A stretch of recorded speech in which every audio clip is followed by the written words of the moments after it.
mungkin menjadikan satu pertanda tanya besar di dalam kehidupan kita. Mengapa kita memilih Kristen menjadi agama kita? Mengapa kita memilih Kristen menjadi agama kita? Ada banyak alasan dasar yang dibuat oleh manusia. Namun yang menjadi catatan yang perlu kita garis bawahi, bahwa agama Kristen sangat identik dengan pengikut Kristus. Dan semua manusia tahu, bukan saja orang Kristen, khususnya saudara-saudara kita di Bani Keda, mereka tahu bahwa Yesus memiliki jalan yang lurus. Yesus memiliki jalan yang lurus, sehingga kekristenan kita ketika keluar dari rumah, kita sudah dipantau oleh mereka. Ucapan kita, tutur bahasa kita, langkah kita, pola pemikiran kita, semua apa yang kita kerjakan selalu dipantau oleh keberadaan kita, oleh kehidupan orang-orang Islam. Lantas bagaimanakah peran kita sendiri di tengah-tengah masyarakat? Yang setelah saya lihat saat ini adalah keterbalikan. Gereja sudah jadi diskotik, itu sudah banyak. Sungguh sesuatu yang sangat memprihatinkan ketika saat ini banyak sekali gereja sudah menjadi diskotik. Ini sangat membahayakan sekali kalau gereja sudah menjadi diskotik. Namun saat ini ada satu pertanyaan di dalam hati kita bersama. Kalau sudah gereja dijadikan sebuah diskotik, lantas apa yang harus kita perbuat sebagai laskar-laskar Kristus? Sudahkah kita memiliki kekristenan yang benar? Kalau boleh saya tanya pada pagi hari ini, siapa di antara Bapak Ibu Saudara sekalian boleh duduk di tempat ruangan ini yang pagi ini ingin diberkati Tuhan? Acuh tangan. Jangan diturunkan dulu, karena saya tahu bahwa malaikat di surga akan mencatat. Jangan diturunkan dulu. Dan saya mau tanya, siapa yang pagi ini siap mati untuk Tuhan? Jangan diturunkan dulu. Semua akan didukung Tuhan, bahwa semua siap mati untuk Tuhan. Puji Tuhan. Turunkan. Setiap orang yang ingin diberkati oleh Tuhan, berarti dia juga siap mati untuk Tuhan. Banyak sekali orang mengatakan kekristenan di akhir zaman, siapa yang ingin diberkati oleh Tuhan, mereka semua acung tangan. Tapi ketika saya tanya, siapa yang ingin mati hari ini untuk Tuhan, semua turun tangan. Saya belum siap mati Pak untuk Tuhan, utangku di akhirat. Hidup saya masih ini dan itu Pak. Sehingga satu masalah yang paling terpenting saat ini adalah bagaimana kita bisa menyikapi kekristenan kita di tengah-tengah masyarakat. Bapak Ibu Saudara sekalian, agama ini merupakan suatu propaganda besar ditawarkan di muka bumi ini, khususnya Islam dan Kristen. Ini khususnya. Mengapa harus ada Islam dan Kristen? Mengapa tidak ada Buddha, Hindu dan yang lainnya? Karena konteks Alkitab membawa Islam dan Kristen akan terus mengadakan satu persaingan. Tapi satu masalah yang terpenting, bahwa Yesus datang ke muka bumi ini bukan membawa agama. Kalau saudara kita di Islam menganggap bahwa keislamannya itu akan bisa menyelamatkan manusia masuk ke surga dengan kata-kata inna dina inda wadin Islam, bahwa tidak ada satupun agama yang diridhoi oleh Allah kecuali agama Islam. Apakah benar bahwa tidak ada satupun agama yang diridhoi oleh Allah kecuali Islam? Benar. Jadi saya katakan benar. Memang tidak ada satupun agama yang diridhoi oleh Allah kecuali Islam. Namun dalam tanda kutip, Allah siapakah yang meridhoi Islam itu sendiri? Allah yang kita sembah dengan Allah yang disembah oleh saudara kita di Bani Kedar, ini jelas berbeda. Jadi kalau ada kata-kata inna dina inda walil Islam, itu benar. Memang Allah yang ada di bumi Arab meridhoi Islam sebagai agama baru. Perlu saya memberitahu bahwa Islam dengan Muslim itu berbeda. Tapi karena sudah menjadi budaya, orang-orang Islam ini disebut orang-orang Muslim. Sebab Islam ini identik dengan agama, tapi Muslim ini bukan sebuah agama. Muslim ini adalah pribadi sifat ketorekotan hati manusia, sifat tasawufnya hati manusia. Sebab kalau di Al-Quran dikatakan di sana, ya ayyuhalladzina amanu taqullaha haqqa tuqatih wa la tamutunna illa wa antum muslimun. Kata-kata inna dinna inda wal Islam dengan wa la tamutunna illa wa antum muslimun ini sudah berbeda. Ya. Kalau Islam ini agama, kalau Muslim ini bukan agama. Mulai dari zamannya Adam sampai turunnya Isa, ini semua Muslim. Orang-orang yang selalu taat dan tunduk kepada perintah firman Tuhan, ini disebut Muslim. Siapapun bisa menjadi Muslim. Muslim itu bukan agama. Cuma karena sudah jadi budaya bahasa, akhirnya Muslim ini disabotase masuk di dalam agama Islam. Padahal bahasa Muslim ini jelas. Al-Quran memberikan satu pemaparan dengan kata-kata wala tamutunna illa wa antum muslimun. Berbeda dengan kata-kata inna dinna inda wahil Islam. Ini perbedaannya. Ada satu hal lagi. Kalau kita seringkali membuat satu tatanan bahasa, mengapa saudara-saudara kita menyebut nama Isa? Ya. Kalau Isa jadi Yesus, ini sangat-sangat berbentangan. Kalau Abraham jadi Ibrahim, mungkin tidak menjadi masalah. Tapi kalau Isa jadi Yesus, ini sangat bermasalah. Tapi ketika kita memahami, masuk di dalam pembelajaran Torekot ke dalamnya, di sini kita akan memahami apa yang disebut Isa. Ya. Isa ini bukan nama. Isa ini adalah gelar. Sehingga Isa itu disebut At-Tauhid. Satu-satunya. Sehingga nama yang terus dihadapkan dan ditulis oleh Al-Quran disebut Al-Masih Isa alaihi salam. Ya. Al-Masih tidak boleh ditaruh di belakangnya Isa, pasti ditaruh di depannya Isa. Al-Masih ini adalah orang yang diurapi Tuhan. Isa ini adalah At-Tauhid satu-satunya. Alaihi salam itu artinya pemberi penjamin keselamatan. Sehingga Isa itu dijuluki Nabi pembawa syafaat. Ya. Jadi kalau diringkes jadi satu, dia orang yang diurapi Tuhan dan satu-satunya penjamin keselamatan. Bukan salah satu. Satu-satunya penjamin keselamatan. Di Indonesia ini dipercaya oleh saudara-saudara kita di Bani Kedar, itu ada 25 para nabi dan rasul. Dan hanya ada 2 gelar nabi, yaitu Isa dengan Muhammad. Isa punya gelar AS, Muhammad punya gelar SAW. Nah, tapi sayang di Indonesia, dari mulai zamannya Adam sampai turunnya Isa itu semua di belakangnya dikasih AS. Saya nggak mengerti bagaimana pola pemikiran di Indonesia. Saya nggak ngerti dia memakai paham yang bagaimana. Yang jelas gelar ini pengakuan seluruh umat Islam di dunia. 2 gelar ini hanya dimiliki 2 nabi. Ya. AS ini artinya Alaihi salam, pemberi penjamin keselamatan. Sehingga Yesus diberikan gelar asyukru, perhiasan syafaat, pemberi jaminan keselamatan itu sendiri. Muhammad itu diberikan gelar SAW, Sallallahu Alaihi Wasallam, artinya adalah peminta jaminan keselamatan. Ini perbedaannya. Sehingga Muhammad diberikan gelar Nabi pembawa salawat. Yang satu Nabi pembawa syafaat, yang satu Nabi pembawa salawat. Ya. Syafaat ini bergerak untuk memberikan doa kepada seluruh umat manusia. Salawat ini peminta doa bagi seluruh umat manusia. Ya. Setiap habis orang sholat wajib hukumnya baca salawat. Setiap orang habis ngaji wajib hukumnya baca salawat. Allahumma sholli ala sayyidina Muhammadin wa ala ali sayyidina Muhammad ku anfusakum wa alinkum naro.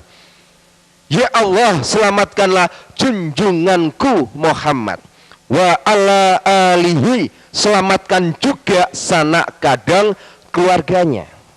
Ya. Wa sahbihi, selamatkan juga para sahabatnya. Ya.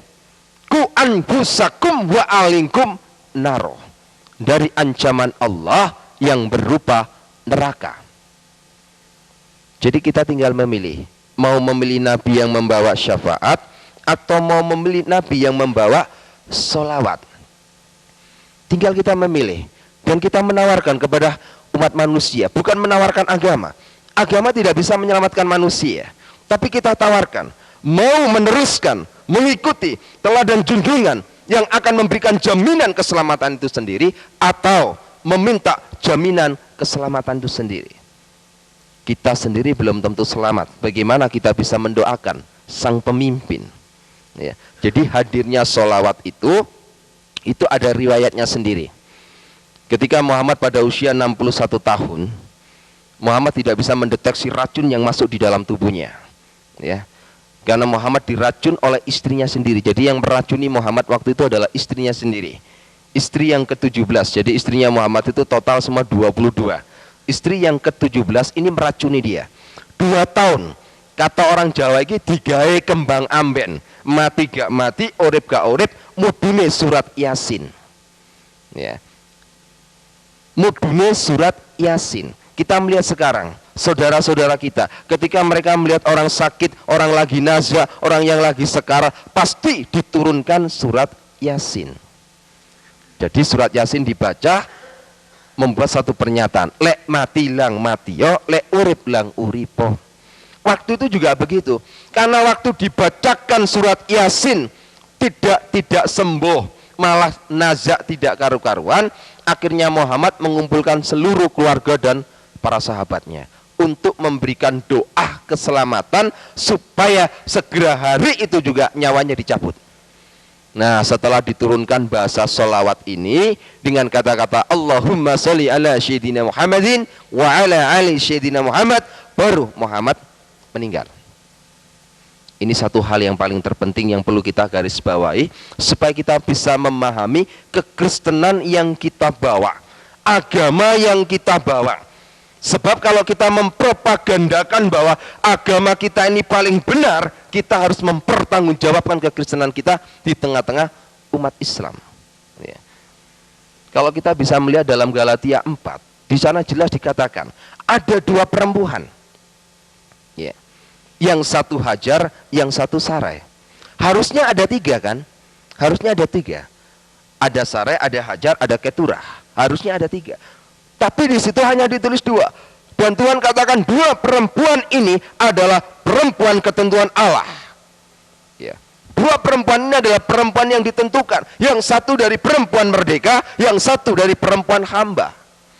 Kita ini adalah lahir dari perempuan-perempuan yang merdeka, bukan perempuan-perempuan hamba. Kita ini adalah anak-anak raja, tapi sanggupkah derajat anak raja itu kita pegang? Kita mengatakan bahwa kekristenan ini lebih baik dari agama orang lain. Kita akan uji. Kita akan uji mulai dari kita bangun pagi. Ketika adzan subuh dikumandangkan oleh mereka, yang menjadi pertanyaan kita, di manakah orang Kristen waktu ada adzan subuh? Tidur, kemulan selimut, ngorok. Bagaimana mungkin kalau kita mengatakan bahwa agama Kristen ini adalah agama yang lebih benar daripada agama Islam? Padahal ketika saudara kita di Bani Kedar mengumandangkan suara adzan subuh, orang-orang Kristen lagi tidur. Tapi ngomong agama jarene luwe api. Ketika saya tanya jawab dengan seseorang Kristen, jawabannya ringan. Betul, ini jawabannya plesetan, cuma ringan, cuma konyol. Dia bilang, saya ibaratkan Pak, wong Kristen niki majikan, anake raja niku lak majikan. Tiang Islam niku kan anake hamba, pembantu. Sakniki lek injing-injing niku sing tangi dhisik niku majikane napa pembantune? Ini plesetan cuma konyol. Kan pasti pembantune Pak. Nggih masak rumuyin, resik-resik muyin. Majikan itu kajenge tangi injing, tangi awan, tangi sore kan mboten masalah. Napa gunane Pak bayar pembantu? Kan pembantu niku kedu tangi rumiyin. Saya jawab, baik. Kalau gitu ingatlah bahwa kata-katamu akan ditulis di dalam Alkitab. Mangke tenggonin neraka niku bek anake raja. Sebab Tuhan mengatakan yang terdahulu menjadi yang terkemudian menjadi yang terdahulu. Yang bukan umatku akan aku sebut umatku. Nanti akan banyak orang-orang Bani Kedar satu persatu diambil oleh Tuhan. Diambil untuk dipersiapkan menjadi laskar Kristus. Tapi banyak orang-orang Kristen ketuk pintu, Tuhan bukakan pintu surga. Apa kata Matius 7 ayat 21-22? Aku tidak kenal kamu. Aku tidak kenal kamu. Enyah kamu iblis pembuat kejahatan.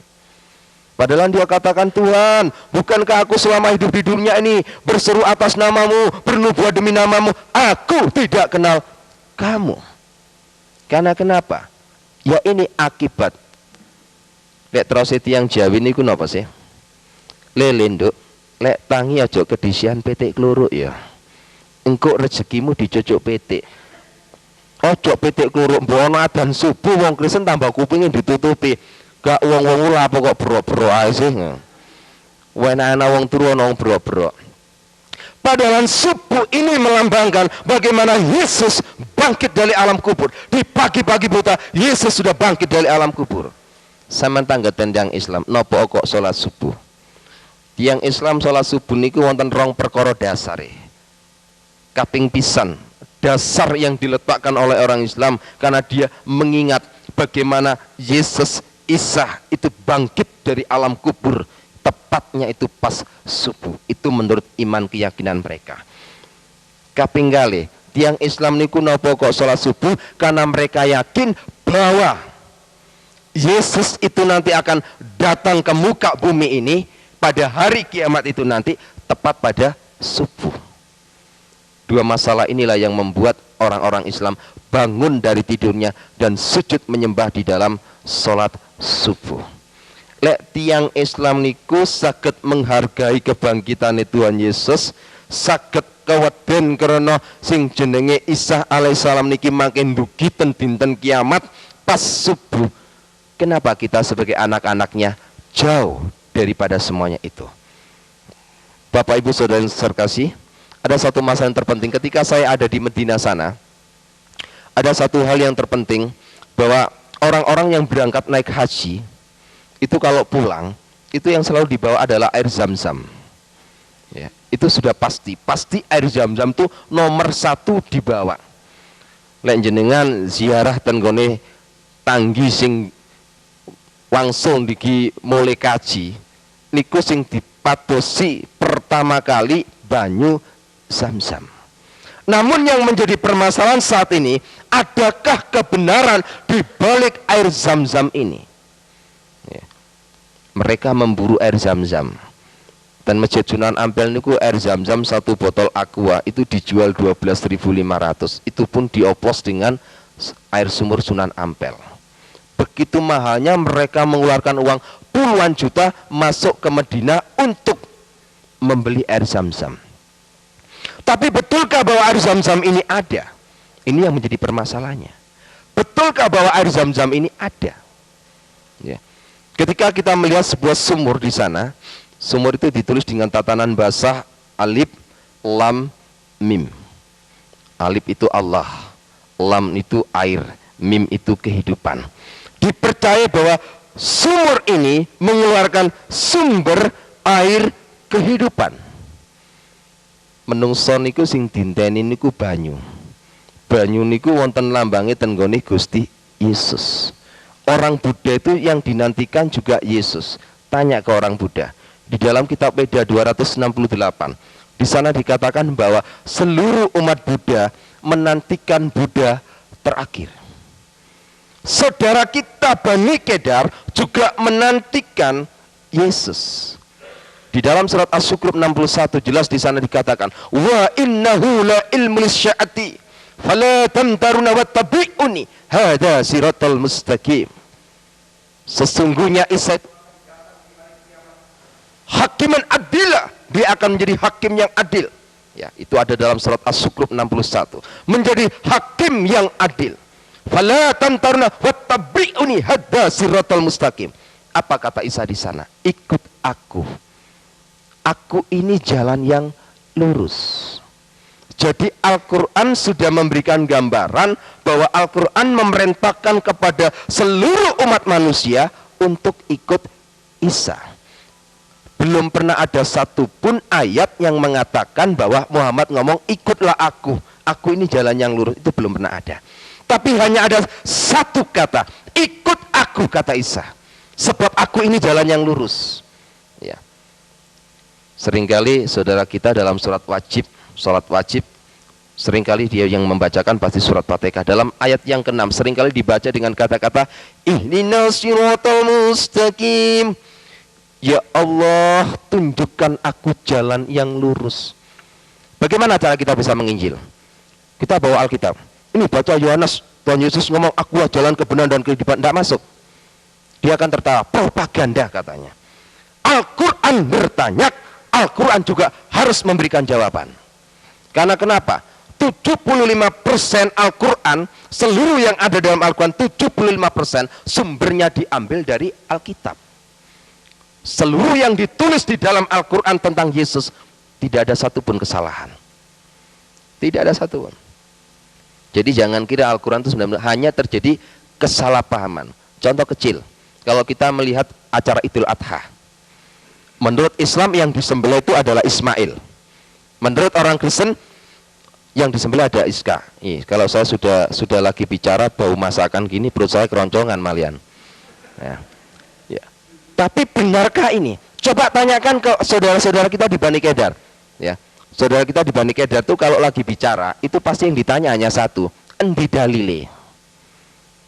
Nah, bapak-bapak ibu juga tanya begitu. Endi dalile nang Al-Qur'an lek sing dibeleh iku Ismail. Dudukno dalile, dudukno ayate, dudukno kitabe. Tidak ada satupun ayat yang menyampaikan bahwa yang disembelih itu adalah Ismail. Nggak ada satupun ayat. Ya. Justru yang disembelih oleh Ibrahim menurut Al-Quran adalah Iska, walaupun nanti pada akhirnya diganti domba. Jadi Al-Quran tidak pernah ngomong Ismail. Di dalam kitab suci Al-Quran yang diomongkan, yang disembelih itu bukan Ismail. Ada banyak contoh kecil orang Islam tidak percaya kepada penyaliban. Bagaimana mungkin?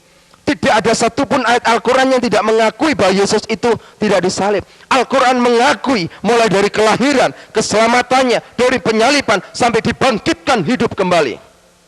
Rabbana atina fid dunya hasanah wa fil akhirati hasanah wa qina adzabannar. Kalau kita melihat di dalam surat Maryam 33, kalau saya terjemahkan dalam bahasa Indonesia, jelas di sana dikatakan, selamatlah ketika aku dilahirkan, kata Isa. Selamatlah ketika aku mati. Selamat pula ketika aku dibangkitkan hidup kembali. Dan pada ayat 34 jelas di sana dikatakan, Isa fa innahu rakhulul kalimatu. Isa selalu mengatakan perkataan yang benar, yang mereka selalu berbantakan kebenaran itu. Dan dia adalah rohnya Allah itu sendiri. Dan dia adalah kalimatuhu nurjana. Dia adalah firman yang hidup dan cahaya surgawi. Itu Isa. Jadi orang Islam ini mengapa kok sama orang Kristen? Kita mulai kembali pada Alkitab dulu. Diawali dari Kejadian 16. Tuhan sudah memberikan satu penulisannya, bagaimanapun juga nanti hadirnya dari Bani Hasyim menurunkan Bani Kedar yang diturunkan dari Ismail disikapi dengan satu bahasa.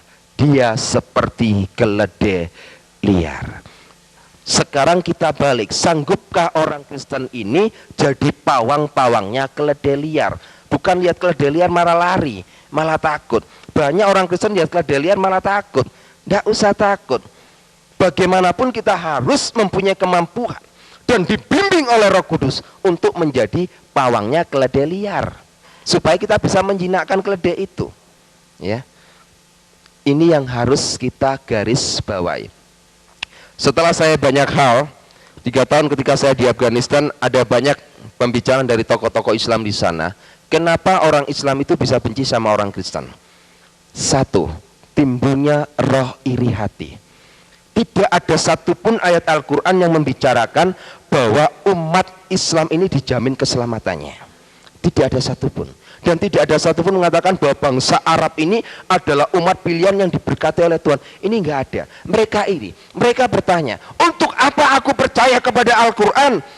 Kalau Al-Quran ternyata membicarakan agamanya orang lain, membicarakan umatnya orang lain, membicarakan junjungan lain. Hal sesuatu yang enggak masuk akal. Muhammad ditulis di Al-Quran itu cuma 2%.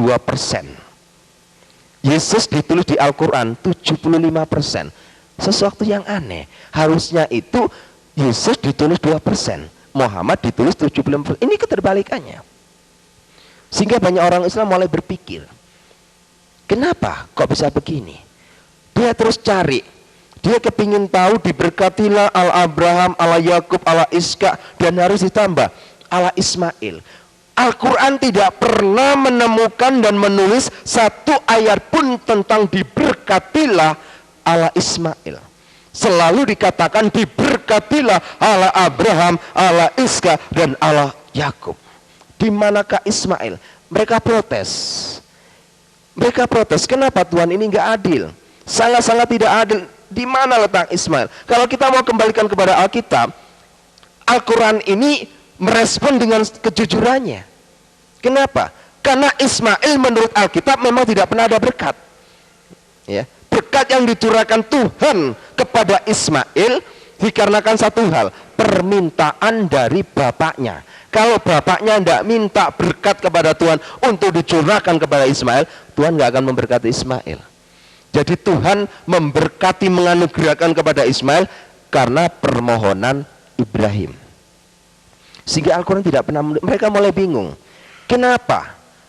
Dari kecemburuan inilah akhirnya mereka membuat satu hal yang sangat paten.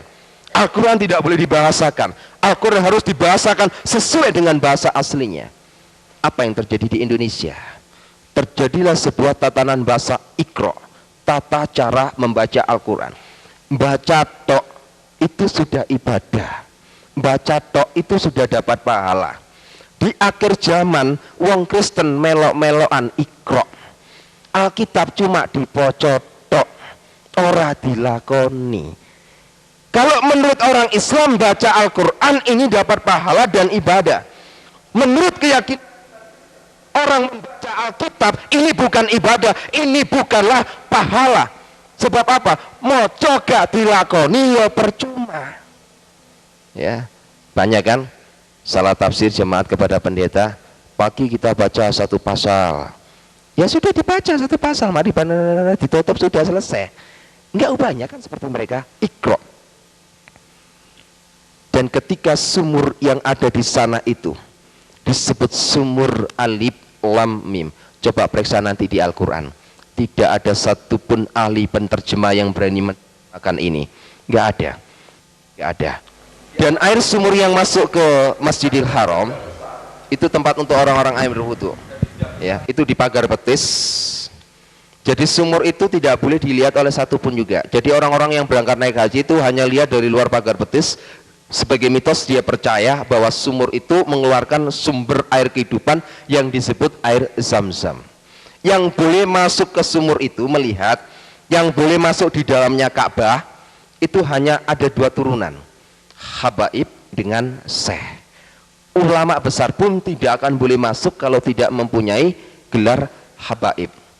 Ya, Habaib ini merupakan silsilah turunan. Ya, orang yang disebut Habaib itu bukan sekedar orang Arab bisa disebut Habaib, tidak semua orang Arab bisa disebut Habaib. Jadi Habaib ini memang ada silsilah.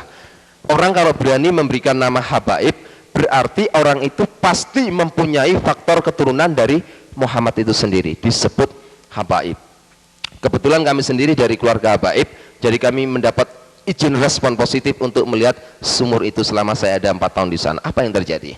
Jadi di sumur yang besar itu, di dalam sumur itu nggak ada airnya, kosong, kering. Yang menjadi pertanyaan kita saat ini, lantas yang dibawa orang-orang yang pulang naik haji ini apa? Ya, padahal dia yakin diambil dari sumur ini, padahal sumur ini kosong. Ternyata dari dam yang besar ini disuling oleh orang-orang Arab. Ya, disuling untuk dijadikan air Zam-Zam. Jadi sebenarnya yang dibawa oleh orang-orang pulang dari Mekah masuk ke Indonesia ini bukan air Zam-Zam yang ada di dalam sumur ini, tapi yang benar adalah air Zam-Zam made in PDAM Arabia. Jadi memang itu air PDAM, bukan air Zam-Zam yang ada dalam sumur ini. Sesuatu hal yang sangat mengerikan, tapi mereka begitu percayanya, yakin. Karena kenapa? Manusia ini sangat membutuhkan sumber air kehidupan. berapapun nilai harganya dia beli. Kita harus berbangga jadi orang Kristen, karena kita mempunyai Allah sumber air kehidupan gratis. Tapi banyak orang Kristen tidak mau dikasih gratis, banyak tidak mau. Ya, banyak sekali tidak mau. Ya, saya pernah diundang di sebuah gereja. Saya ketika menyoroti, saya hanya memberikan satu perumpamaan. Tadi ada beberapa jemaat itu tersinggung ketika persembahan saya sampaikan ketika persembahan digilikan, saya bilang, setiap persembahan di depan saudara, tangan saudara tidak memasukkan, berarti Anda sudah menolak sumber air kehidupan itu sendiri. Nah, menolak sumber air kehidupan itu sendiri, padahal gratis.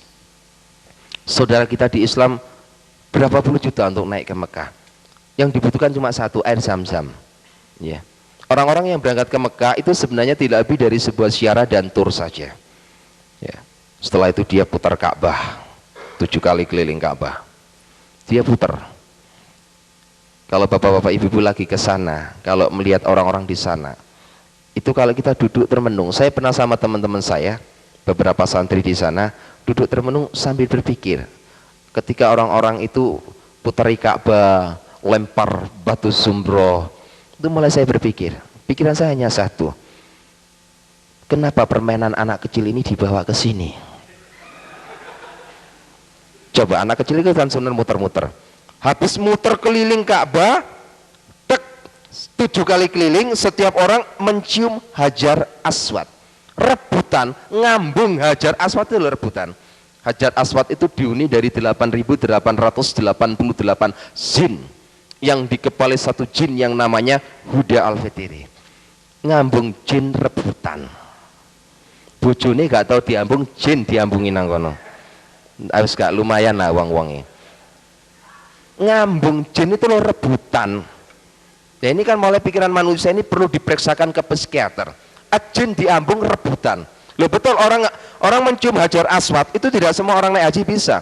Rebutan itu Hajar Aswad ya. Habis mencium Hajar Aswad, berangkat beberapa kilo, ambil batu. Nah ini kan bulinannya arek cilik nih. Ambil batu, di situ ada batu besar. Di sini ada tembok sedikit pemisah, di sini ada batu kerikil, zumbro.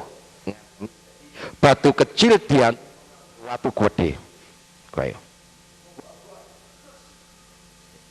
Jadi dia melempari terus batu-batu itu dianggap. Jadi dia melempar, disebut pelemparan batu zumbro. Mulai hati saya bertanya, ketika orang-orang itu percaya bahwa setiap pagi batu zumbro kerikil itu ada di situ lagi, dan tanyalah orang itu pada juru kunci, apa jawabnya orang-orang di sana? Batu zumbro niki model swarga. Saya mulai berpikir, mosok Gusti Allah ku ngurusi kerikil untuk swarga. Coba kita berpikir, swarga iki lho apa nggone kerikil? Mosok Gusti Allah iki gak duwe kerikil nang bumi, cek adohe ngedokno kerikil tutup. Ini hal yang gak lazim. Padahal apa? Setiap hari itu dibuat lempar habis. Tapi setiap malam batu yang dilemparkan sana dibawa juru kunci lagi, dimasukkan sini lagi. Ya, perputaran. Dan orang-orang yang naik haji ke sana itu saya mulai berpikir, kenapa ya mereka kok begitu ya? Sampai-sampai di sana itu banyak orang yang menghadap kepada makamnya Nabi Muhammad itu banyak. Ada yang minta pesugihan, ada yang minta supaya tokonya laris, ada minta proyeknya bisa berhasil, ada yang minta nomor togel. Banyak hal di sana. Iya, banyak hal. Sampai-sampai ada seorang, sebab masalah di sana itu banyak tengkulak-tengkulak pedagang-pedagang yang gaya menipu. Orang Indonesia ini kan mudah dibodohi. Kejelekannya orang Indonesia ini percaya pada mitos yang over berlebihan. Tasbih, orang Arab tuh nggak kenal sama tasbih. Di Masjidil Haram tuh nggak ada orang sholat pakai tasbih, itu nggak ada. Adanya di Asia Tenggara khususnya Indonesia. Jadi tasbih itu diambil dari Indonesia, dibeli oleh orang-orang Arab dari Arab, dibeli lagi sama orang-orang Indonesia. Kan bingung, wong-wong ki bingung. Tasbih ini digawe puter-puteran. Tapi dia yakin, dia nggak peduli tasbih ini dari mana saja, asal tersentuh dengan tanah suci Mekah, dia yakin ada kekuatan di sana. Nah inilah satu hal mulai saya bertanya dalam hidup saya. Sumur ini saja sudah membohongi umat manusia. Tapi satu hal, ada rasa ibadah dan prihatin. Mengapa saudara-saudara kita ini yang saat ini membutuhkan air kehidupan, kita yang memegang air kehidupan, kenapa kita tidak memberikannya? Mereka saat ini haus. Ya, apa yang ditulis, yang diramal oleh kitab Nabi Amos, Tuhan katakan jelas di sana. Pada akhir zaman nanti itu Tuhan akan menurunkan kelaparan dan kehausan, tapi bukan kelaparan dan kehausan akan makanan minuman, tapi kelaparan dan kehausan akan firman Tuhan. Saat ini saudara kita di Bani Kedah itu lapar dan haus. Kitalah sebagai pemegang kunci. Jangan takut. Jangan takut. Orang Bani Kedah itu nggak perlu ditakuti, nggak usah takut. Waktu mati ya sudah mati, nggak masalah. Ya. Nggak usah takut kita jadi orang Kristen. Kita mati hari ini pun tidak masalah. Tuhan sudah sediakan rumah di surga. Asal ojo ninggali utang di nang donya, ninggali utang payah, tagih nang akhirat nanti. Bapak Ibu Saudara yang terkasih, satu hal yang ada di Mekah sana tidak pernah merubah hidup saya untuk menjadi orang Kristen, tidak. Ya, saya memang mulai ada rasa kesyakan, tapi bukan berarti saya kepingin melirik agama Kristen untuk menjadi pilihan agama saya, tidak juga. Sebab di mata hati saya tetap menganggap bahwa Kristen itu adalah agama kafir, mentuhankan manusia, mentuhankan seorang nabi, Tuhan kok punya anak, berbagai banyak hal. Sehingga mulai saya menyelidiki, untuk melihat Yesus sebagai Tuhan tidak bisa melalui sekolah teologi. Saya nggak percaya, sangat-sangat nggak percaya kalau sekolah teologi bisa membuktikan bahwa Yesus itu Tuhan. Saya pun tidak percaya kalau sekolah teologi bisa membedah Allah Trinitas. Mulai zaman kecil saya sampai sekarang, perdebatan Allah Trinitas terus terjadi. Karena kenapa? Terlalu banyak teori. Kekristenan kita ini hanya ada satu, memiliki Roh Kristus. Kita punya talenta, punya karunia, apa saja kalau hati kita nggak ada Roh Kristus, itu namanya pembohong. Apapun yang kita perbuat, Roh Kudus akan bekerja. Ketika saya diundang oleh Ki Haji Mansuri di Pondok Pesantren Al-Fatah di Pasuruan pada tanggal 11 November waktu itu, pertemuan membahas Allah Trinitas. Banyak orang teologi mengatakan itu kayak matahari, kayak rokok, kayak apalagi, banyak perumpamaan Allah Trinitas, semua difatalkan. Saya hanya katakan, subhanallah, Allah Trinitas adalah Allah Trinitas, tidak bisa disamakan dengan satupun. Allah yang saya sembah adalah Allah yang esa. Allah yang saya sembah, Allah yang tidak bisa dilihat. Sampai sekarang anak saya Nur Saida itu, anak saya yang pertama, ya, dia anak pertama yang baru masuk di sekolah SMA Negeri 5 Surabaya, itu barusan masuk Kristen, tapi dia sudah memenangkan banyak jiwa teman-temannya. Dia sudah dibentuk menjadi laskar yang begitu kokoh. Ketika anak saya didatangi oleh teman-temannya Islam di SMA, dia tanya, kebetulan di ruang tamu ada sebuah poster gambarnya Tuhan Yesus. Anak-anak saya ditanya oleh teman-temannya, ini adalah jebakan, berhati-hatilah. Kalau kita sampai orang Islam bertanya kepada kita, itu gambarnya siapa? Kita akan jawab, itu gambarnya Tuhan Yesus. Jangan salahkan kalau orang Islam ngomong bahwa kita ini orang kafir.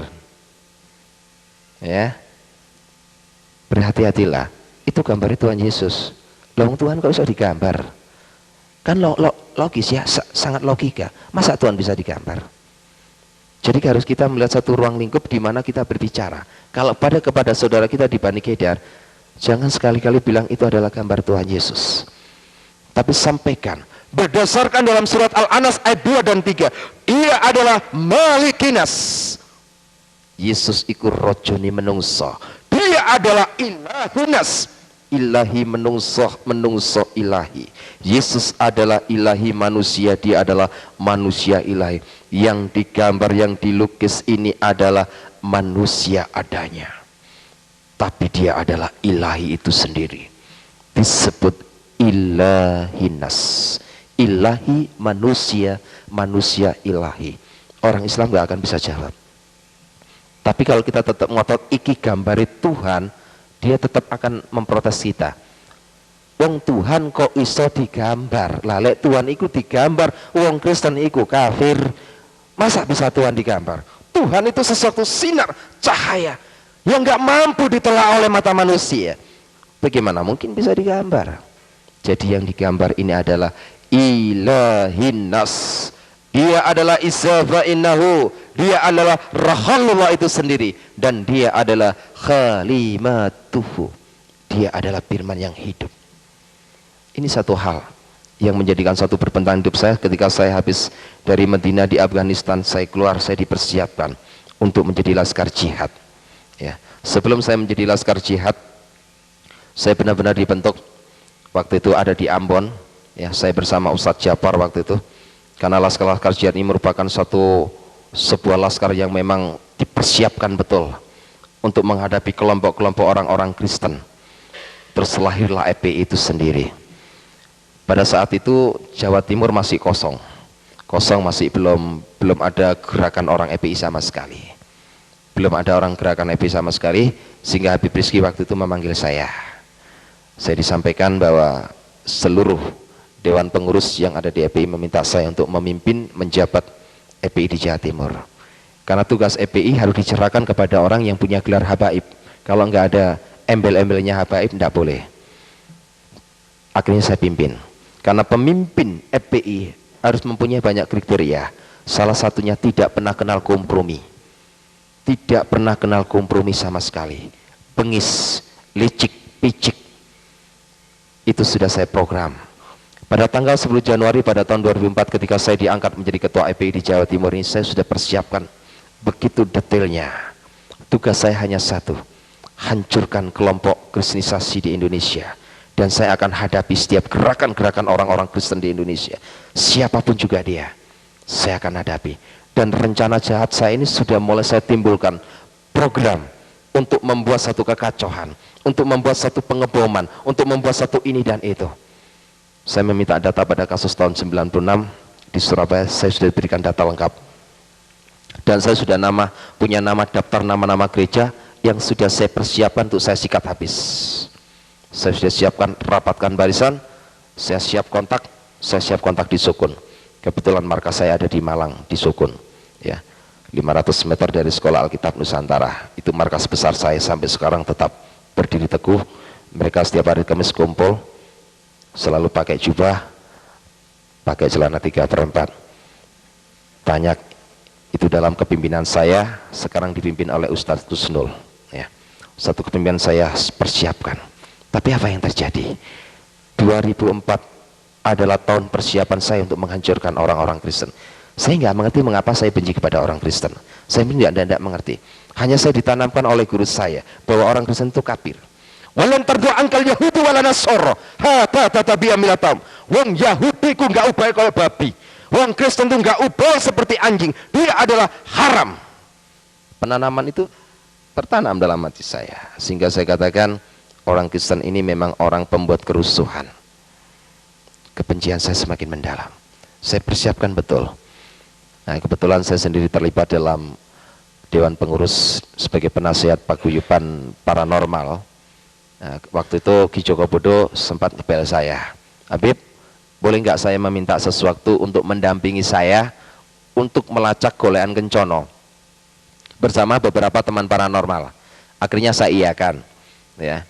Memang saya secara pribadi mengenal dunia goib itu bukan belajar dari turunan. Jadi saya usia 4 tahun itu saya sudah bisa melihat, oh di situ itu ada ini dan itu. Sehingga ketika LaTV membuka satu peran tim pemburu hantu, kami terlibat di dalamnya untuk menjadi tim pemburu hantu di sana, ya. Mungkin yang sering kali lihat LaTV tidak akan asing karena rambut saya waktu itu masih panjang, ya.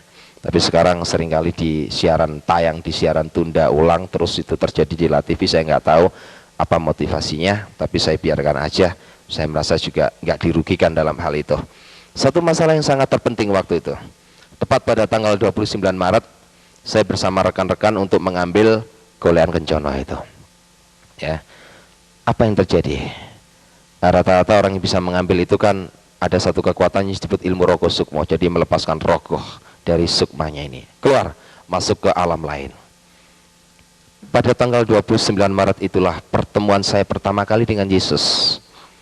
Saya ambil, terus saya lacak, saya baca segala bentuk cara. Saya nggak menemukan apa-apa. Di belakang saya ini ada yang pegang pundak saya. Assalamualaikum Makhurus. Suara itu sangat menggema. Dan saya yakin suara itu tidak pernah saya rasakan selama saya mengenal dunia jin. Ya, ketika tangan itu menyentuh pundak saya, ada sebuah power yang masuk. Saya ini seringkali mengislamkan jin, karena selama hidup saya punya 182 jin yang saya islamkan, yang menjadi santri saya. Jadi ngajinya sama saya. Nah, itu. Jadi saya itu senang mengislamkan jin.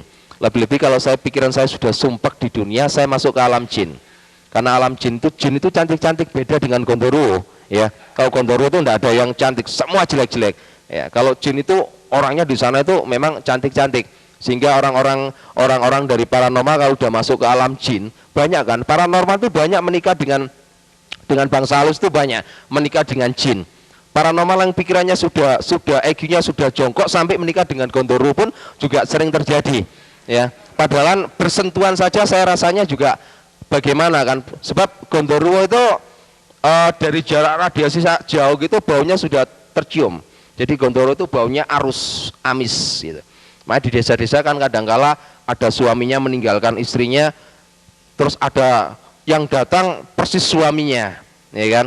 Nah, Gondoruo itu pintar mendo-mendo jadi orang lain, tapi dia nggak bisa merubah kakinya. Jadi mulai wajah sampai kaki ini bisa. Jadi lutut ini sampai ke bawah tetap kakinya Gondoruo. Jadi dia hanya bisa merubah dari sini sampai ke atas, dia bisa merubah. Ini seringkali kejadian, ya, seringkali kejadian. Ada banyak memang ya. Saya seringkali ditanyakan oleh orang Kristen, Pak, apakah betul Nyi Roro Kidul itu ada? Saja betul. 1 bulan saya 2 kali. Karena saya ada ikatan perjanjian darah dengan Nyi Roro Kidul. Jadi Nyi Roro Kidul itu bukan mitos, bukan cerita dongeng rakyat, bukan. Nyi Roro Kidul itu memang betul-betul ada. Saya yang jadi saksinya. Saya melihatnya sendiri, saya melihat kerajaannya sendiri, semuanya itu ada. Karena itulah kekuatan iblis, ya. Setan itu semuanya bisa berubah-berubah dalam segala hal, ya. Segala bentuk kekuatan apapun itu ada, ya. Sampai orang-orang paranormal ada yang menjual selendangnya Gondoruo, ya. Banyak, itu asli dari sana memangnya. Sampai jual toyol. Zaman saya dahulu toyol itu dijual 5 juta. Sekarang toyol itu sampai 10 sampai 20 juta, tergantung kesaktiannya. Kalau yang betul-betul ekspor impor, toyol itu sampai 30 juta per biji, ya. Betul ini, toyol itu mahal, ya, betul, toyol itu mahal, ya. Per ekor itu bisa sampai 30 juta. Kalau kesaktiannya itu bisa menembus dari 3 dimensi, itu sampai 30 juta. Jadi toyol itu juga punya ilmu. Kalau yang paling murah itu 10 juta, paling murah, ya, paling murah. Biasanya kalau paling murah itu yang jadi korban istrinya, ya. Istrinya itu tubuhnya tidak pernah bisa gemuk, kurus saja. Karena kenapa? Toyol ini sering ngempeng, kata orang Jawa itu ngempeng, ya, ngempeng ke istrinya, ya. Berhati-hatilah, ya. Jadi kalau ada orang kurus perempuan, berhati-hatilah, jangan sampai ngingu toyol, ya, jangan sampai. Ini bahaya, ya. Ini sesuatu yang bahaya. Bapak-bapak, ibu, saudara sekalian, satu hal yang sangat perlu kita garis bawahi. Setelah Tuhan memberikan satu hal kepada saya toleh ke belakang. Toleh ke belakang, dia menyodorkan tangannya. Inikah yang kamu cari? Sebelum saya masuk ke alam gaib, itu yang namanya golean kencono itu sudah diseket. Gambarnya seperti demikian. Tapi di tangan orang itu saya tidak melihat gambar seperti golean kencono. Persis seperti roti. Ya, saya mulai berpikir, bukan itu yang saya cari. Dia tetap ngomong, ambil ini. Dia tetap ngotot. Saya hanya melihat tangan waktu itu, tangan dan suara. Tangannya ini penuh dengan sinar yang saya tidak bisa lukiskan. Saya tidak bisa menerima itu. Karena saya nggak bisa menerima, waktu habis. Orang Rogo Sukmo ini ada sebuah waktu. Kalau waktunya habis, dia tidak kembali ke tubuh jasadnya, ini tubuhnya akan hancur. Jadi saya kembali lagi, omong punya omong. Nah, waktu itu Ki Jogobodo tanya pada saya, Habib, kira-kira sudah bisa deteksi? Sudah. Saya cerita kepada Ki Jogobodo, apa yang terjadi?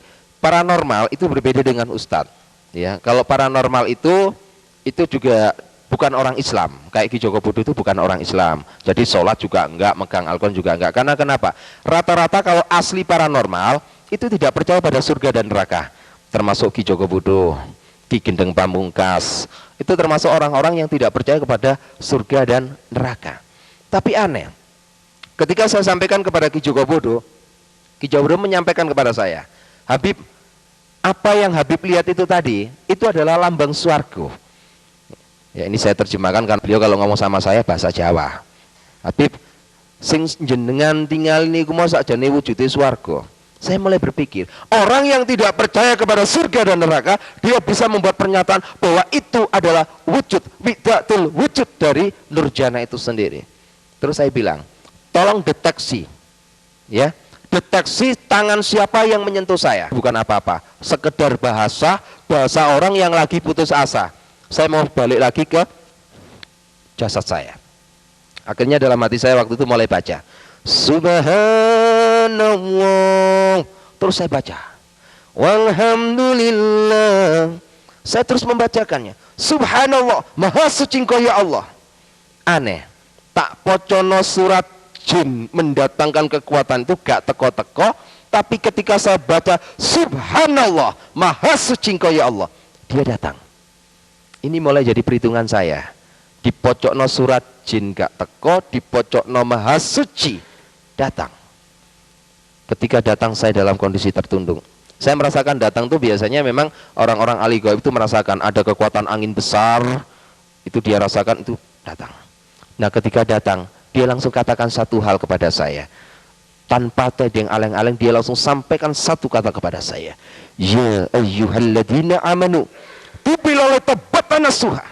Hai makrus, bertobatlah kamu. Sesungguh-sungguhnya engkau bertobat kepada aku. Saya tanya, siapa kamu? Saya dalam keadaan kontak batin. Dia nggak mau memberitahu saya. Dia sodorkan tangannya persis seperti pertemuan pertama di belakang saya. Dia sodorkan tangannya. Ambil ini. Saya mulai bingung. Kenapa saya harus suruh mengambil ini? Saya tetap ngotot, siapa kamu? Saya hanya menyampaikan kalau saya mau ambil jimat itu, kalau engkau menyebutkan siapa nama kamu. Tetap tidak mau menyebutkan namanya. Akhirnya saya terpaksa harus mengambil benda dari tangan orang itu. Yang di atas tangan itu adalah roti. Ketika saya ambil, apa yang terjadi? Roti itu hilang dari tangan saya, masuk dalam seluruh organ tubuh saya. Ada hal yang sangat aneh, saya merasa 43 tahun saya pikul beban berat. Ketika saya ambil roti dari tangan itu, beban berat ini hilang.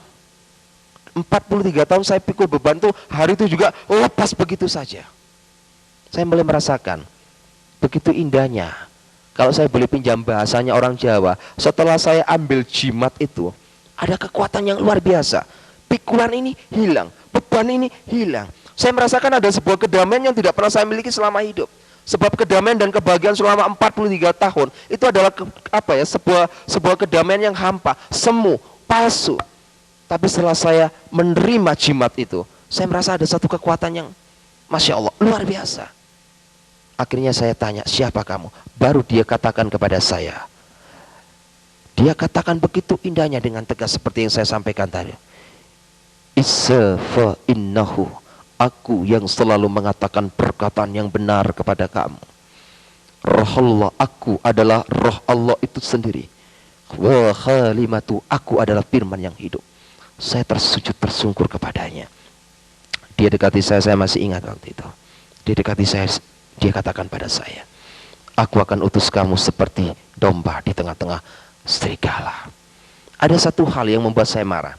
Saya mempunyai satu sifat pribadi yang jelek. Kalau saya lagi marah sama orang, saya langsung tatap wajah orang itu. Tidak peduli siapapun juga dia. Dan ketika orang itu ngomong pada saya, aku utus kamu seperti anak domba di tengah-tengah serigala, saya marah. Marah saya itu begini. Orang ini seperti balas dendam kepada saya. Mungkin selama hidup saya jahat kepada umatnya, dia balas dendam. Buktinya apa?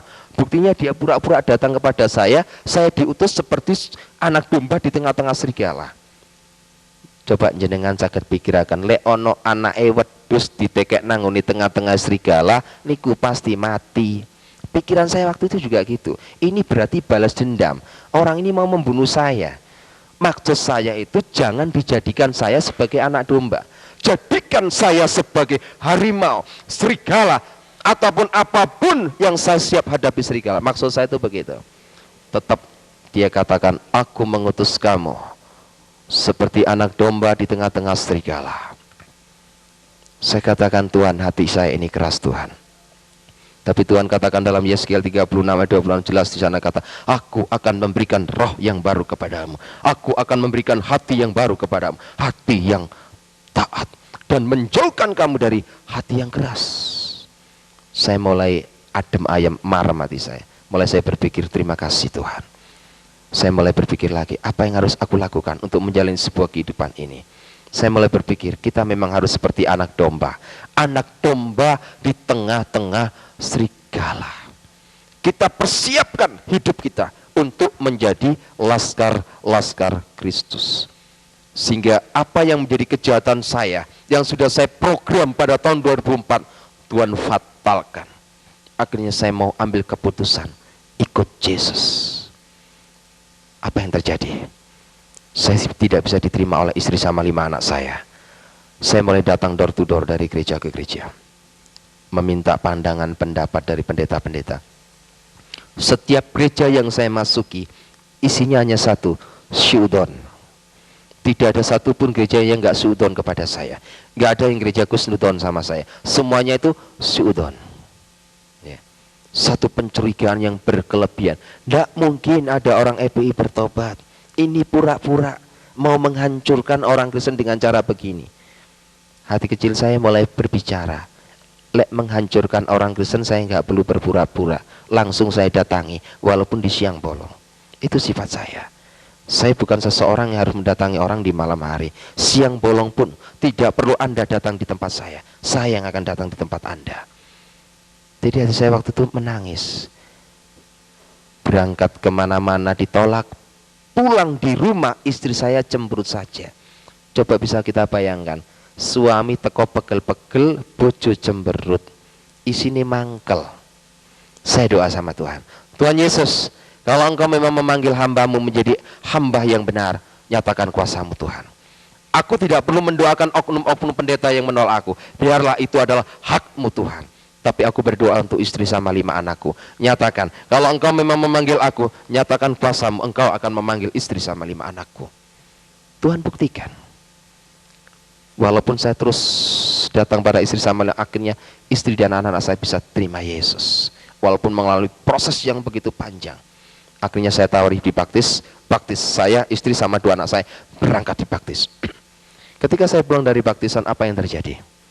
Pikiran istri saya, orang habis dibaptis itu ada damai, ada berkat, ada begini. Namanya orang masih awam. Apa yang terjadi? Rumah sudah hancur.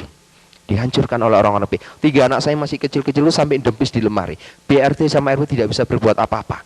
Karena pasukan FPI hampir 2 truk turun lapangan. Rumah saya diobrak-abrik. Saya berlutut di hadapan Tuhan. Hampir 3 bulan saya mengalami peperangan. Setiap pagi saya harus kerja bakti. Sebab di depan rumah itu dibuang kotoran manusia. Setiap pagi saya bersama istri anak-anak saya kerja bakti. Terima kasih Tuhan. Akhirnya keluarga besar saya dari Bangkir memberikan satu delden. Hari ini engkau keluar dari rumah itu tanpa membawa apa. Atau kamu kembali kepada habitatmu. Kalau tidak, out, keluar. Tepat jam 11 malam. Tidak ada negosiasi lagi. Saya bersama istri sama 5 anak saya keluar dari rumah Tanah Merah dengan sebuah tangisan. Tuhan, inikah jawabanmu? Saya nangis. Akhirnya saya dihadang oleh beberapa hamba Tuhan. Malam itu juga saya langsung ditaruh di sebuah rumah. Banyak hamba-hamba Tuhan menawarkan saya, Bapak berangkat ke Pulau saja supaya lebih aman Pak. Ada yang sembunyi dulu Pak, lebih aman Pak. Saya berdoa pada Tuhan, Tuhan kemana engkau taruh aku Tuhan? Apa kata Tuhan? Kamu jangan kemana-mana Markus, tetap di Surabaya. Sebab akulah Tuhanmu. Akulah Tuhanmu. Tidak sehelai rambut pun akan jatuh dari tubuhmu. Tidak aku kehendaki. Saya buktikan itu. Setelah saya pindah dari Tanah Merah ke Sitoyoso, saya jalani hidup bersama istri sama. Walaupun terus intimidasi, teror terus terjadi. Tapi apa yang saya lakukan? Saya mulai berkembang, merapatkan barisan dengan salah satu organisasi, ya, bukan organisasi gereja ini, sebuah paguyuban. Saya buka satu pemuritan Islam Muluki di sana. jaring jiwa. Mulai dari Rungkut Mapan Tengah, saya buka di Wiyung, saya buka lagi di Margomulyo.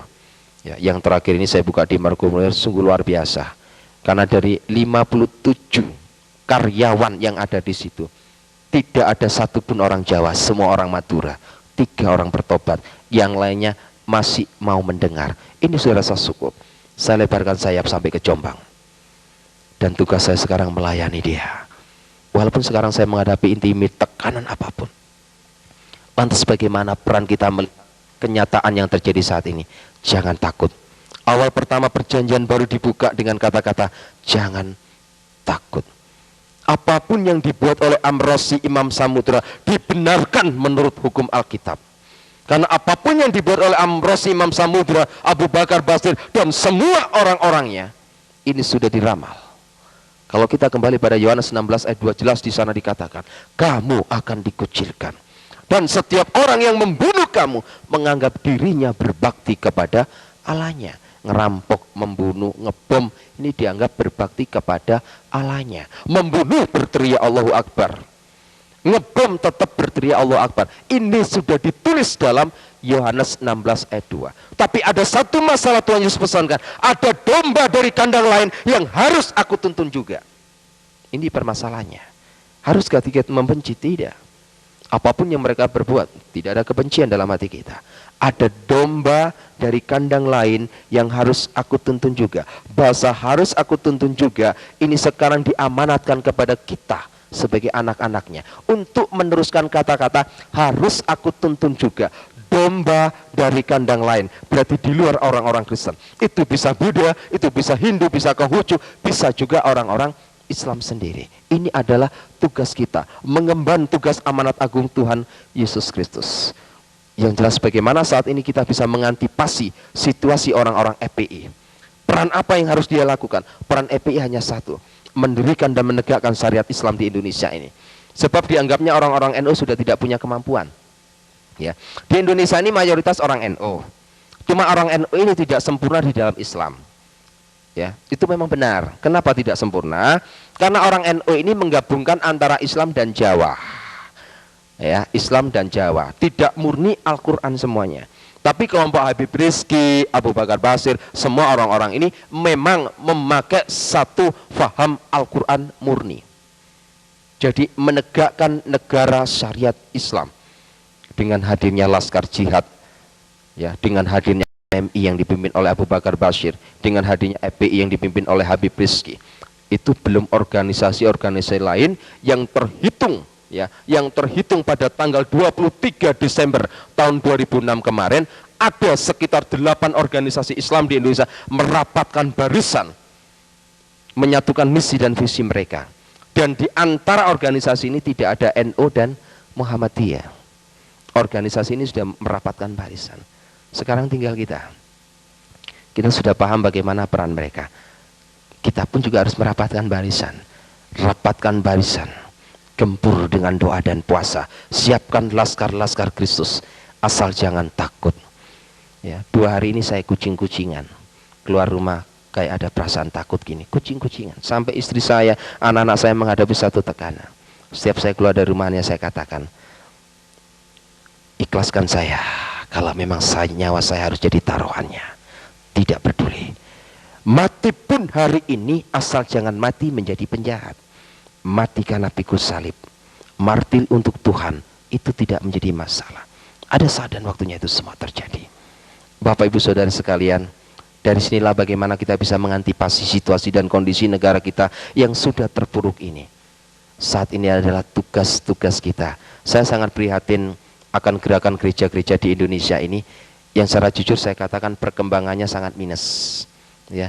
Sehingga ketika 2 SK Menteri diturunkan itu alhamdulillah, karena hadirnya 2 SK Menteri ini dapat membuat introspeksi oknum-oknum pendeta yang harus mereka tingkatkan dalam pola berpikir. Jangan bangun gereja kalau nggak punya jemaat. Bangun gereja kalau jemaat tiwas terjadi fitnah. Fitnahnya apa? Antar pendeta menjelekan. Di Surabaya itu banyak gereja-gereja dibangun. Setiap pendeta berbicara, ayo kita berdoa bersama-sama, imani supaya malaikat Tuhan kursi-kursi yang kosong ini kita imani, supaya minggu depan kursi yang kosong bisa diisi. Bagaimana bisa diisi kalau dia nggak mau menginjil? Nggak bisa diisi. Jemaatnya orang lain masuk, putar aja kayak sirkulasi. Loh, katanya gereja Tuhan sudah mulai bangkit, ya. Banyak pendeta dari luar negeri menubuatkan, oh gerakan Kristus sudah mulai hadir di Indonesia. Bisa hadir kalau kita siap menerima, mengemban amanat agung Tuhan Yesus. Loh, gereja itu kayak perputaran. Maaf kata, memang tidak ada, maka tadi saya katakan gereja itu kayak diskotik sekarang. Saya rindu gereja itu dijadikan laboratorium, menggodok manusia-manusia yang hidup dalam dosa. Tapi enggak, gereja-gereja sekarang di Surabaya sudah jadi diskotik semuanya. Hampir, ya. Kenapa saya katakan jadi diskotik? Coba lihat, saudara kita Bani Kedar, lihat. Katakanlah ada seorang wanita muslimat, lihat. Delon iki lho wedok Kristen, iku apa nang gereja apa nang diskotik? Ya. Pakai rok sekian. Kadanglah udelnya sampai ketok kayak wong penyanyi India. Ini satu pengalaman bagi saya. Ketika saya baru bertobat, saya duduk di sebelah seorang wanita, di sini ada beberapa hamba Tuhan. Nah, kebetulan waktu hening, firman Tuhan dibacakan. Nah, kebetulan yang duduk ini banyak perempuannya. Tanpa saya sadari, saya toleh ke sebelah saya. Saya punya mata ya, saya pasti noleh ke sebelah. Masya Allah. Jadi ketika dia duduk, ini roknya sampai sekian. Jadi dalam keadaan hening, saya keluar kata-kata, hening, gereja hening, satu suara dengar, Subhanallah, saya bilang. Jadi ketika noleh saya katakan, Subhanallah. Semua orang gereja dengar, mengarahkan kepada saya. Yang namanya Pak Nason di sebelah saya tanya, Pak, ada apa Pak? Anda ada apa Pak gitu. Tidak ada apa-apa, tapi mata saya masih ngelirik lagi. Nah inilah, saya katakan, banyak kaum hawa sudah menjadikan gereja jadi diskotik. Tuhan tidak membutuhkan baju mahal, harga 10.000 pun tidak masalah. Yang penting sopan, ngadep pangeran, ngadep Gusti Allah, kedu sopan, tertib, dan ada aturan. Enggak, sekarang ini waduh, pakai you can see, rambutnya disemir, wis elek disemir tambah elek pisan. Ya kan?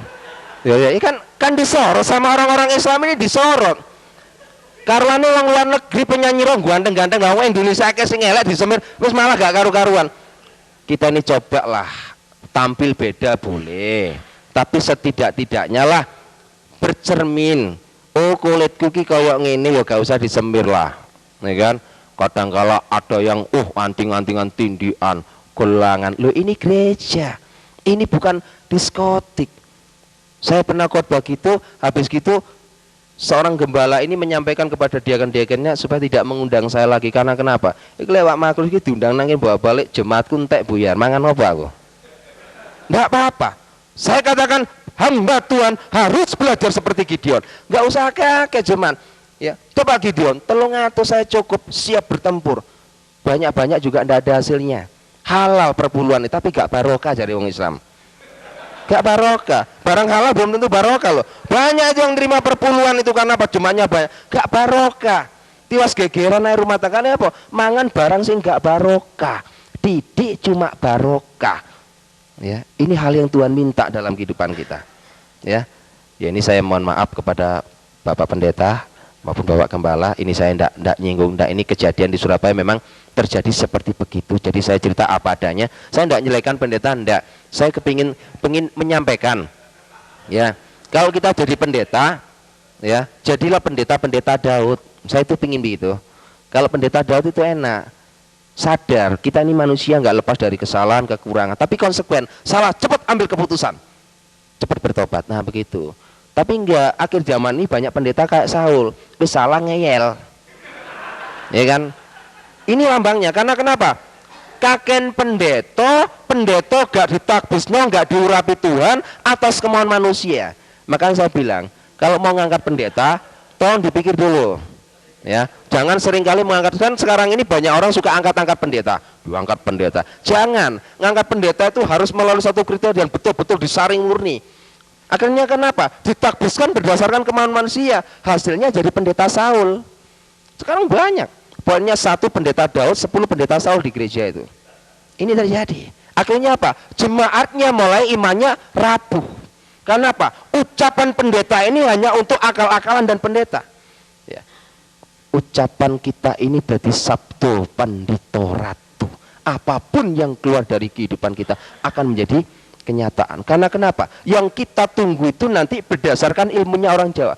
Engko deloken mudhun nang zaman akhir iku ratu adil sing jenenge Heru Cokro. Heru Cokro ini maksudnya sing nggawa banyu kauripan. Siapakah dia? Dia adalah Yesus itu sendiri. Kita harus ambil satu keputusan. Apapun yang terjadi, kita ambil satu keputusan. Merubah semua paradigma pola pikiran kita untuk menjadi orang Kristen yang benar. Ya, orang Islam melihat Yesus ini jalan yang lurus, berarti pengikutnya harus jalannya yang lurus. Lek ana wong Kristen mlakune bengkok-bengkok, berarti itu bukan pengikut Kristus. Iki lho KTP-ku agama Kristen. Berarti aku pengikuti Kristus. Oh, Kristus iku dalane lurus, berarti mlakuku lurus. Lek ana wong mlakune bengkok-bengkok, tolong KTP-nya nanti siang diterawang lagi begini. Kalau perlu tanyakan ke Pak Camat, betulkah agama saya Kristen, Pak? Oh iya benar. Kalau gitu saya ini pengikut Kristus. Apapun yang aku lakukan, hatiku, pikiranku, perasaanku harus juga terdapat di dalam Kristus Yesus. Ya.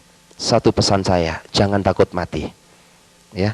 Karena semua yang hadir di sini tadi sudah acung tangan, wis dicatat karo malaikat nang kono. Wis kuwabe acung tangan berarti siap mati. Jangan sesalkan. Ya. Coba lihat yang ada di Adam R, enggak ono sing acung tangan mati disiki. Mayat pun tidak ditemukan. Banyak pendeta, banyak anak-anak Tuhan itu durung ngacung tangan, wis mati dhisik. Wallahu alam. Kenapa Tuhan membuat begitu? Hanya Tuhan yang